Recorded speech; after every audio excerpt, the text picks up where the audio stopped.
Okay, welcome to Breakfast in the Morning.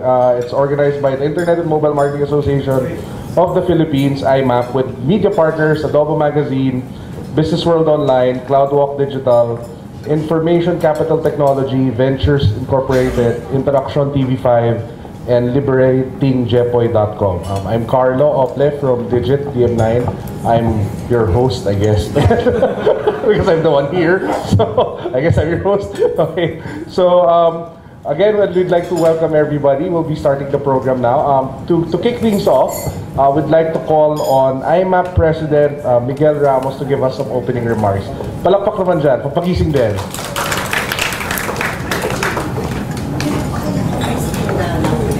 Hi, good morning everyone. It's really early in the morning, so no time for long speeches, just short introductions. Basically, the Breakfast in the Morning series is something that the IMMAP has started because we've noticed that there are a lot of issues, hot topics that need to be addressed quickly. At the same time, there are different publics that need to be gathered, to share what knowledge we have as the issue develops. So what we wanted to do is have a forum for it, and IMMAP driving it in terms of the digital space, wherein we bring together our members, opinion leaders, and people who have a say in the topic to discuss and find ways forward. So this morning we have our a hot topic, which is the COMELEC rules for digital marketing, and we are fortunate to have our guest, Dr. James from the COMELEC. Attorney Reggie from KBP, our legal advisor, our own VP for IMMAP, Mike Palacios of Havoc, and of course our host/panelist, Carlo Ople of Digit DM9. So I'll turn it over now to Carlo, back to Carlo, and thanks for coming, and we'll see you again on the next one next month. Can I move we come up with an IMMAP lunch series instead? A few weeks ago yata, I posted on Facebook, 8 a.m. meeting should be outlawed. Diba? Okay. Hindi kasama forum. Okay. Okay, game. So, okay, where's my head? Okay, kising na ako. Game. Nakadalawang kape na ako. At this point, we'd like to call on the four panelists to come up and join us here. First, we'd like to call on, of course, Director James Jimenez of the COMELEC, Education and Information Division. Can you give him a warm hand, please? Si Direct James, very active on Twitter. So if you guys, so what's your Twitter handle again? Jab Jimenez. So to those who are on Twitter, you guys should follow him, no? And he replies, unlike other people. So you can actually ask him questions, and he replies. So, tsaka fun din yung mga side comments niya about issues. Okay, next we have Attorney Reggie Jularbal, KBP Legal Counsel. Uy, exciting. KBP and COMELEC. Palakpakan naman natin, Attorney. Then we have, of course, from Havoc and Vice President of IMMAP, our very own Mike Palacios. Palakpak naman dyan. Okay, this is awkward. And next we have me. Alam mo, we should get a different host if I'm part of this next time. Di ba, mga learnings, di ba? Things to improve on. Okay. Teka, dito muna ako kung ako din yung mag-intro. Oo, nadali ko to. Sige. Ayan, dito muna ako. Okay. This is so weird. Okay, game. So, to kick things off, first part of the program, we'd like to call on Direct James to give us a short primer on the COMELEC rules on online campaigning. So let's give Director James a warm hand.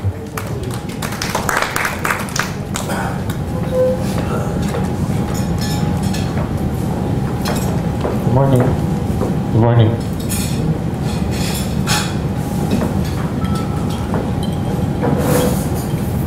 I prepared a very brief presentation. And since I have been mostly doing this for members of the general public, I hope you don't mind how cartoony it might look. But the idea is very simple. when we rolled out the campaign rules, COMELEC Resolution 9615, the most eye-catching thing about it was that we were dipping our fingers into the online world.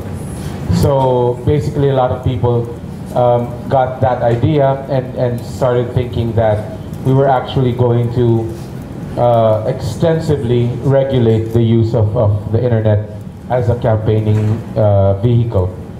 Of course, that isn't true. So digital campaign rules is actually something of a misnomer, because there are no rules for digital campaigning or for online campaigning.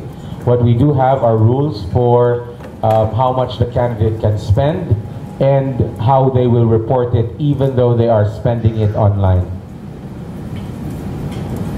But before we go any further, I'd like to, again, like I said, just set the record straight on this. Personal opinions contained in blogs, microblogs, and so on and so forth are not considered political advertising within the context of these rules. Which means to say that we will not be monitoring Twitter, we will not be monitoring Facebook. Candidates can have their own Facebook accounts, candidates can have their own Twitter accounts. If a candidate comes up with a video, puts it on YouTube, that's his problem, not ours. If it goes viral, then good for him. We will not lose sleep over that. Our only problem really is when these things start to cost significant amounts of money, such as, well, for instance, if a candidate were to get, let's say, a celebrity to star in a video that he made, then that would have cost implications, but nothing else. So having said all of that, I think my presentation is finished, because that's basically the whole problem, right? But no, so we'll move forward a little bit more. So, okay, personal opinions, views, etc. are not included, except if they are tweeted or posted by these people. Government officials with the executive department, with the legislative department, the judiciary, the constitutional commissions, that includes me, and members of the civil service. So, if we say anything that can be construed as an endorsement or as a smackdown of any particular candidate, then that will be considered political advertising. For members of the civil service, that will actually be considered a felony. When we talk about political advertising, therefore, what we talk about are the straight out ads. Basically, what you're looking at is the online analog of a printed ad. And this is an example here. This is one of the things that we've seen, and what you have is the online version of an offline newspaper, in this case Remate, and it has all of these ads. Alright? That's a straight out purchase. It's not Google ads, it's not AdSense, it's not nothing. It's just ad space on their virtual real estate, and that is what we are going to look at. At this point, with the exception of Sunny Angara, all of these are considered local positions. Therefore, no cost implications for them as yet. As you very well know, the campaign period that has started only covers national candidates, which means senatorial candidates and party list organizations. But Sunny Angara here, he's a senatorial candidate, so we might have some questions for him later on. So political advertising includes matters not falling within the scope of personal opinion that appear on any internet website, including but not limited to social networks, blogging sites, microblogging sites. And here's the most important part: in return for consideration or is otherwise capable of pecuniary estimation. What does capable of pecuniary estimation mean? It means na pwede mong presyohan, no? So hindi siya ordinaryong effort lang, kundi pinagkagastusan talaga. And when that happens, when that becomes obvious, then we will be looking into the cost implications. But again, it's really just the cost implications. The other thing that you might want to be aware of is if you're going to put out an ad online, such as those other ones before, they will have to contain these jurisdictional notices. Political advertisement paid for, followed by the name of the candidate for whom the ad has been taken out. So for instance, if that was Sonny Angara, then the political advertisement would have been paid for Sonny Angara. Binayaran para kay Sonny Angara.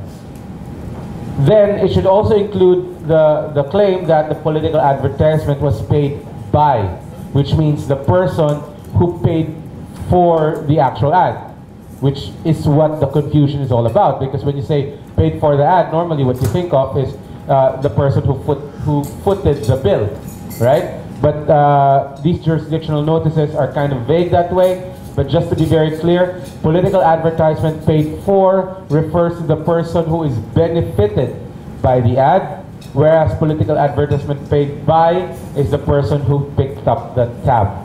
All right? In case the material is posted free of charge or published free of charge, the notice should read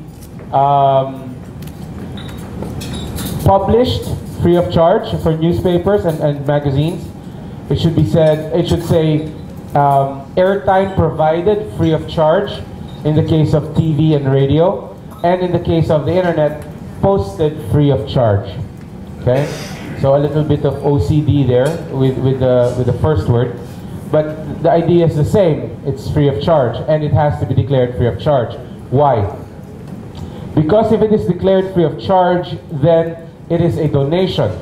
And if it is a donation, then it should be covered by a certificate of acceptance. In another part of the resolution, that is made very clear that all donated propaganda, including space and time for propaganda, will have to be covered by an acceptance. Now, and here's where some people are getting kind of antsy. The owner or administrator of any website that shows these political advertisements without the required data or in violation of these rules shall be criminally liable with the candidates.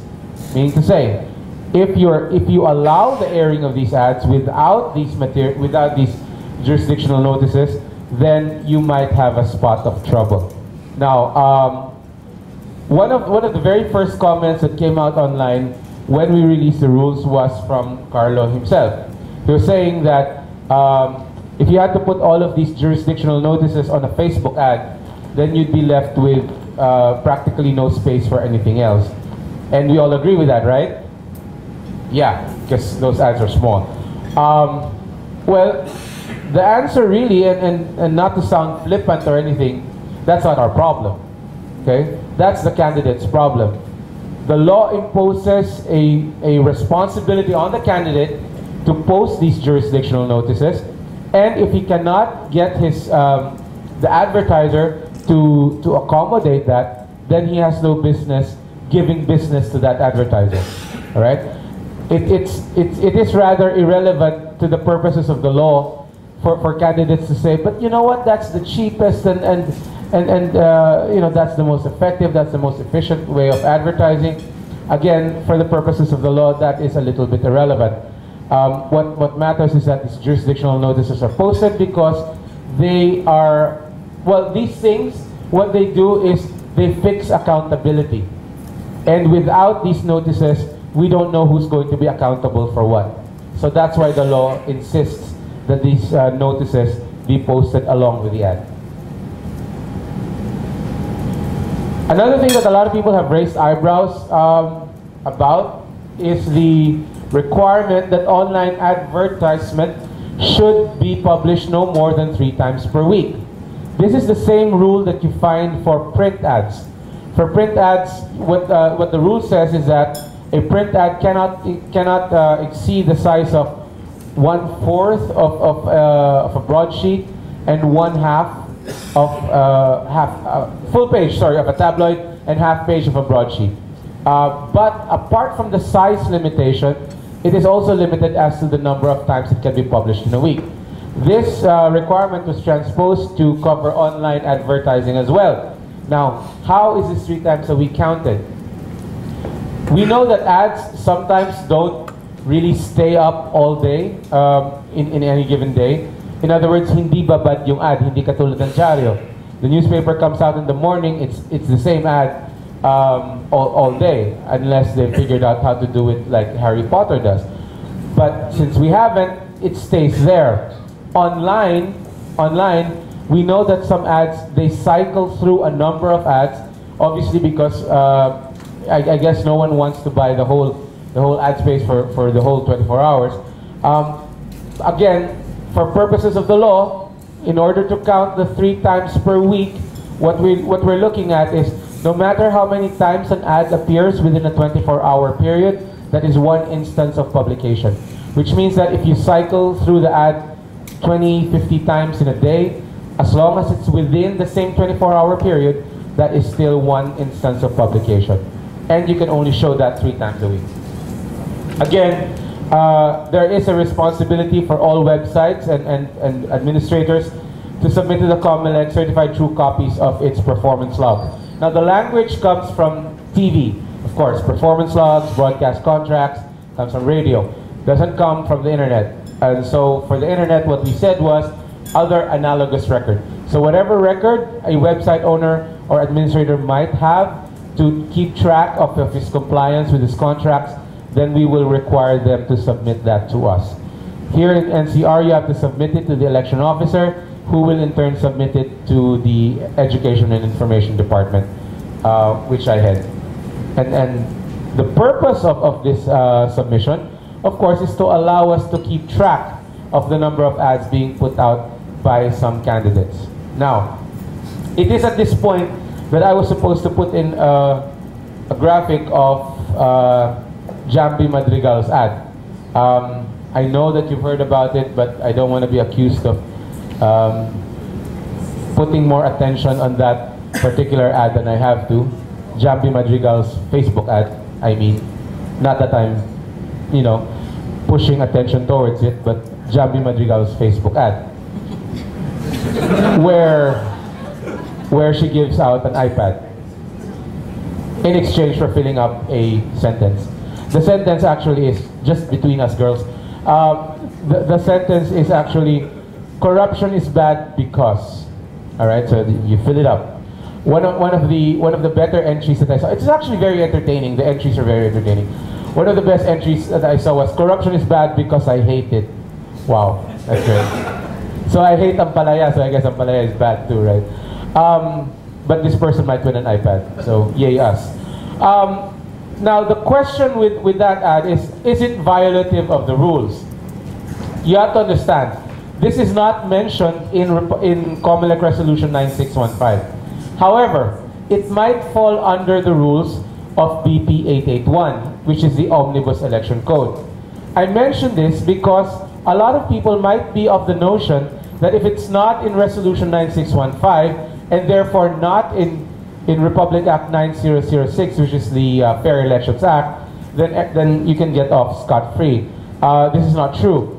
You have to look at the entire body of election laws to find out what is prohibited during elections.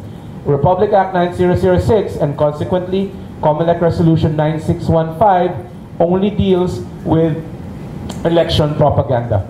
Election propaganda, which means that it deals with printed materials, broadcast materials, which are campaign related. And when we say constitutive of election propaganda, then we mean practically anything that either increases a candidate's chance of election or decreases it, which means good and bad, it's still campaigning.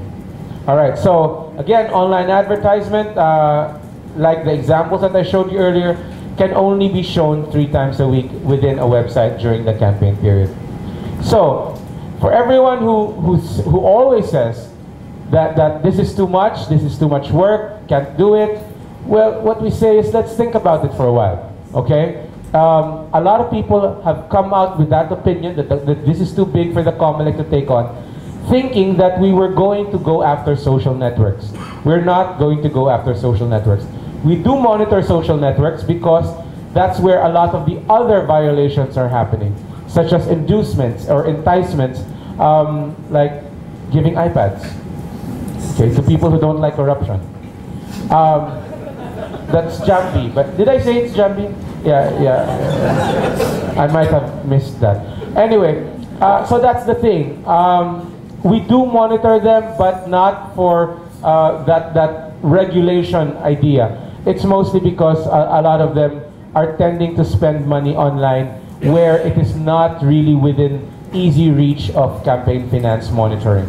So let's think about this, and I know that the rules are imperfect, and if you have any suggestions, then we would be very, very happy to learn from the industry. So thank you very much, and I'll be taking your questions as soon as someone else finishes talking.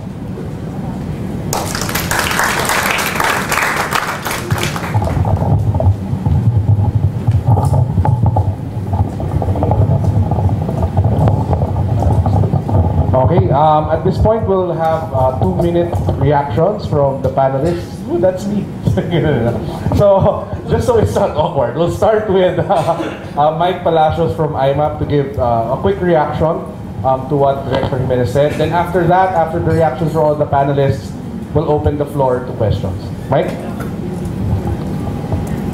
All right, so hi. I think it's well, I guess it's a compliment to our industry that the radar is on us. That means we're actually legitimate. We're a legitimate area for marketing and promotions for these candidates. I just have a couple of things that just in the back of my mind have been concerning me with regards to well, number one, kind of like the guidelines, but also kind of like how you deploy online.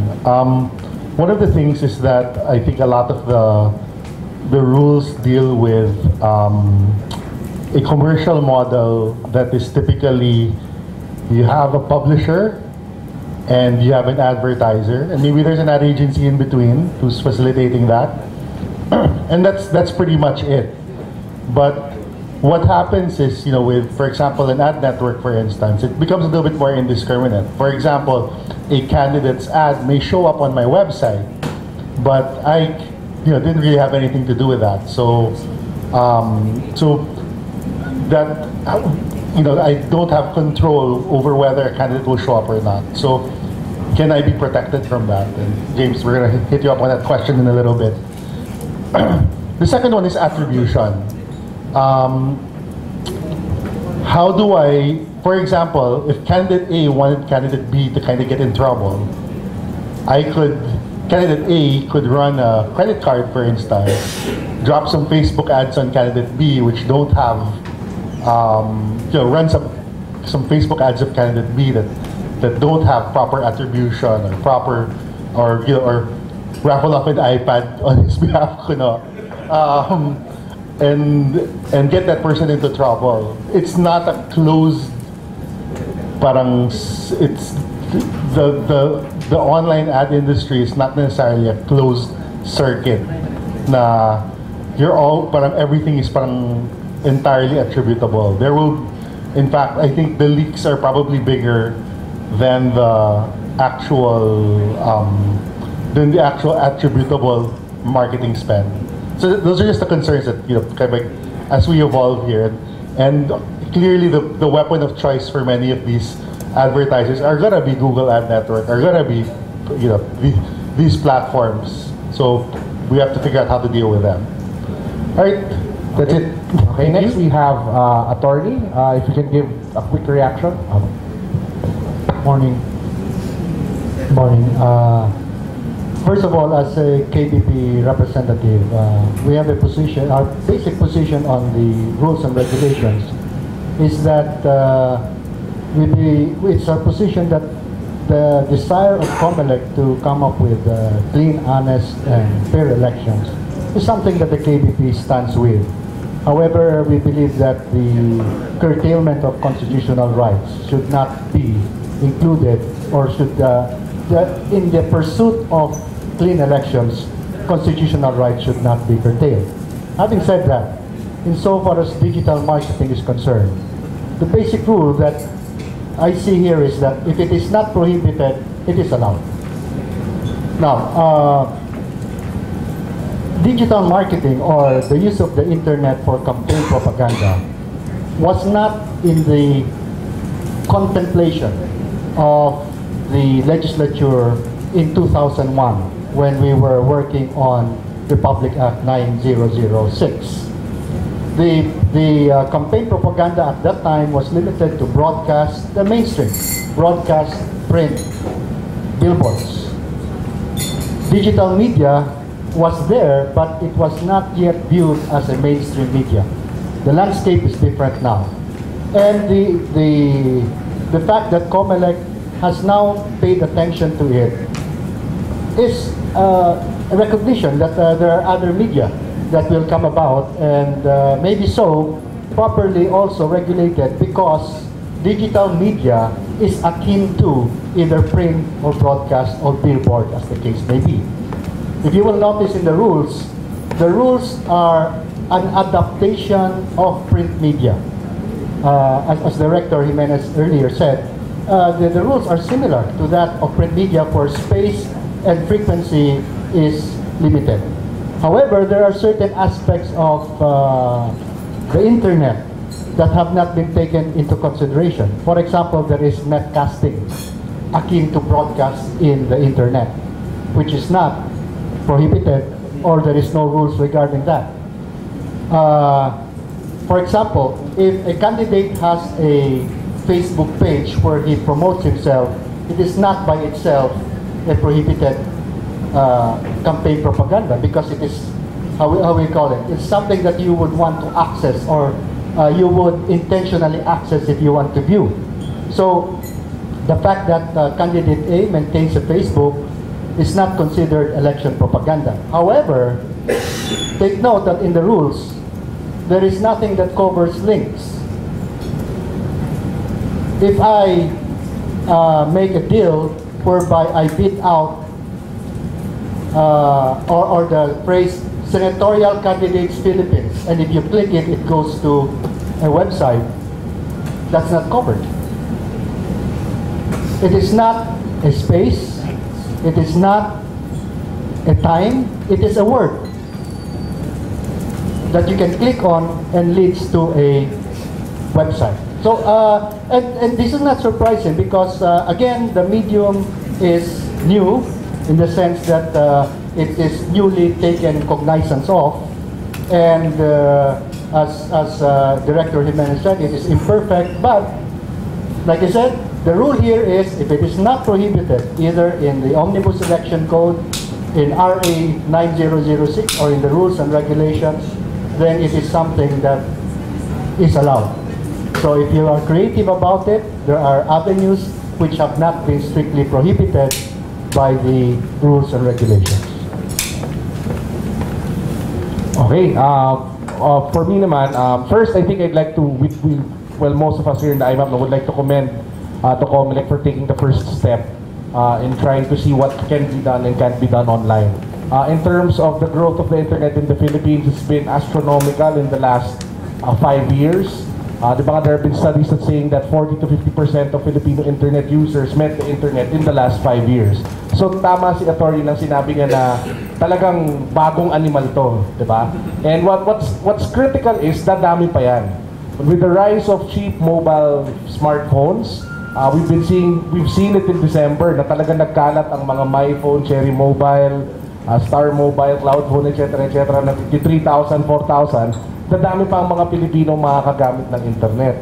Diba? And in the coming years, mali mo, doon pa nga yung most Filipinos will meet the internet for the first time, not through a laptop, but through a mobile phone. I say this because the growth for the internet here in the Philippines, yung potential niya is still huge. Wala pa tayo doon sa saturation point. Dadami pa yan. And I think it's critical for us to take a look at what are the do's and don'ts of campaign and online election campaigning. Kasi bigon nga, ang dami nang gumagamit. And at the same time, it's important that we do this now, as early as now, because with 2016 just around the corner, it's important that we already, get a feel for what the rules are and get a feel for what can be done and what can't be done. I think 2013 for the online election campaign rules will be more of a trial. Parang testing natin to. And yung totoong labanan dyan is 2016. Kung kailan may presidential campaign na talaga, and dun talaga people will bring out the big guns, no?